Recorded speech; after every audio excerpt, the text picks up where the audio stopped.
On a Monday afternoon in February 2017, two best friends walk onto an abandoned railroad bridge in a small Indiana town. They never walk off it. What one of them manages to capture on her phone in her final minutes will become the most recognized piece of evidence in the case. Replayed for years before investigators finally identify the man in it. This is the Reckoning Files. Delphi, Indiana, is the kind of place most Americans had never heard of before.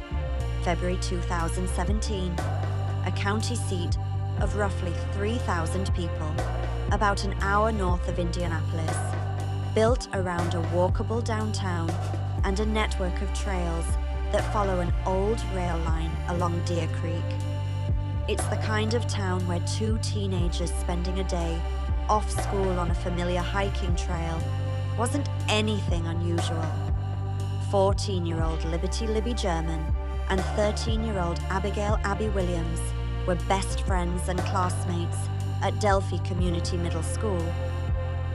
Those who knew them described Libby as quick-witted and close with her large extended family, and Abby as warm-hearted and protective of the younger kids in her life.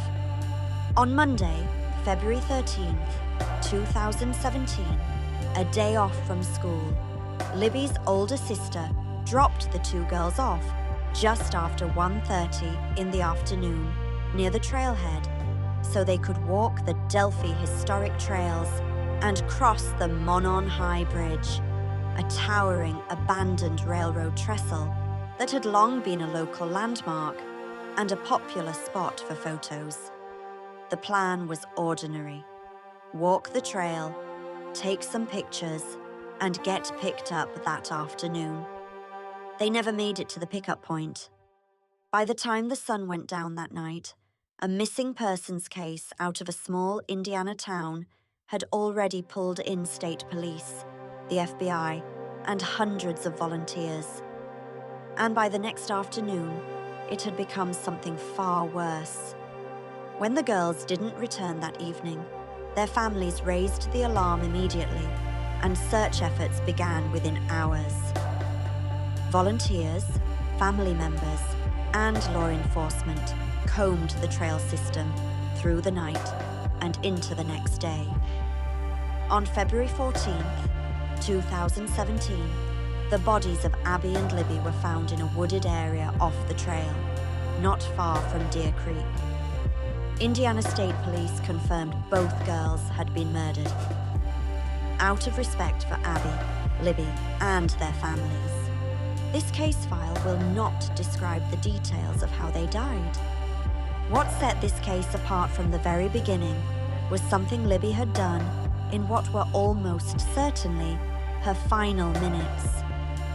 Investigators determined she had used her phone to record a photo and a 43-second video of a man walking on the bridge behind them. In the audio captured alongside that video, a man's voice can be heard giving the girls a short, chilling instruction, telling them to go down the hill. Within days, Indiana State Police released a cropped image of the man from Libby's photo, along with the audio clip, asking the public for help identifying him. Investigators released an updated, more detailed sketch in 2019, along with a renewed appeal for tips, telling the public they believed the man was likely familiar with the Delphi area, someone who may have lived there, worked there, or passed through often.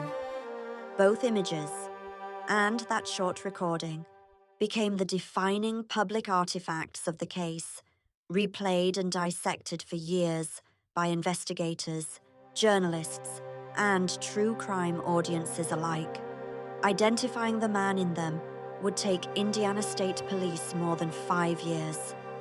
Over those 5 years, investigators would field more than 60,000 tips from the public. Buried among them, more than once, was the name of a man who had been living less than 5 miles from where the girls were found the entire time. For more than 5 years, Delphi became one of the most closely followed, unsolved murder cases in the country. Indiana State Police worked through tens of thousands of leads, issued renewed appeals on the anniversary of the murders, and periodically released new detail about the sketch and the audio, while the girls' families worked to keep Abby's and Libby's names in the public eye so the case wouldn't quietly go cold. The break, when it finally came, was built on evidence that had been sitting in the case file from the start. Near where the girls' bodies were found, investigators had recovered an unspent .40 caliber round, a bullet that had never been fired but had clearly been cycled through a handgun at some point. For years, that round went unmatched. In 2022, updated forensic analysis allowed Indiana State Police firearms examiners to link it to a specific weapon, a .40 caliber Sig Sauer pistol. That gun belonged to Richard Allen, a Delphi resident who had lived in the same house since 2006 and worked locally, most recently as a pharmacy technician at a CVS. Allen was not unknown to the investigation. Witnesses had described a man on the trail that day wearing a blue jacket and jeans, a description Allen matched. In an October 2022 interview with police, Allen acknowledged he had been on the trail that afternoon himself, saying he had gone down near the water to watch fish. On October 26, 2022, 5 years, 8 months, and 13 days after the murders, Richard Allen was taken into custody. Within days, Indiana State Police announced he had been formally charged with 2 counts of murder. For a town that had carried the weight of an unsolved case for half a decade, learning the man accused was someone many residents had likely passed at the grocery store was its own kind of gut punch. Richard Allen's trial opened in mid-October 2024, held in the Carroll County Courthouse in Delphi itself, with jurors brought in from Allen County to help ensure an impartial panel after years of intense local publicity. The judge, Francis Gall, had kept much of the pretrial process under a gag order, given how closely the case was being watched. Prosecutors built their case around 2 pillars: the ballistics evidence tying Allen's gun to the unspent round found near the girls' bodies, and an extraordinary volume of statements Allen made after his arrest. According to testimony presented at trial, while held at Westville Correctional Facility, Allen confessed to the murders more than 60 separate times.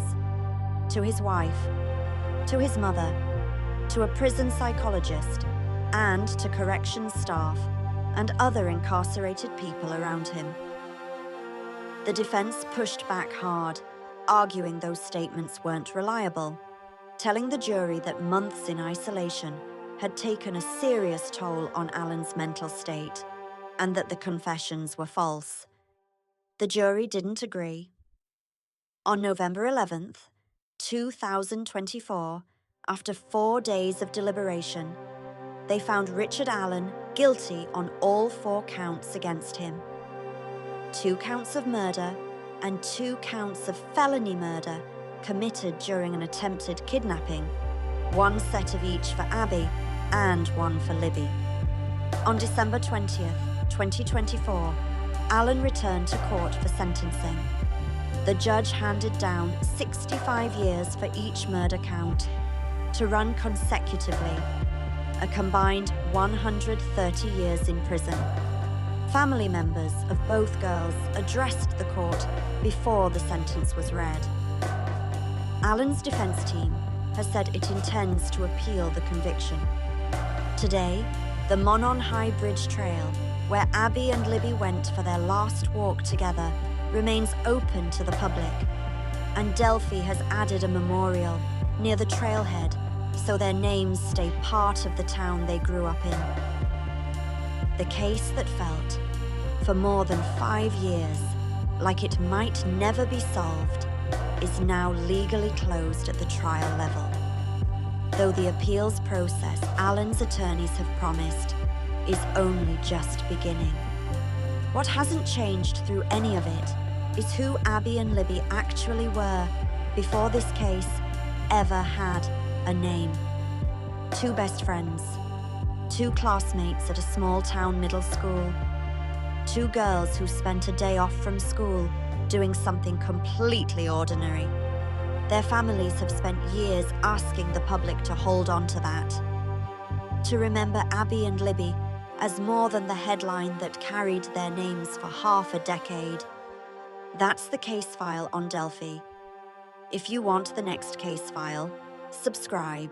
New files drop Monday and Thursday.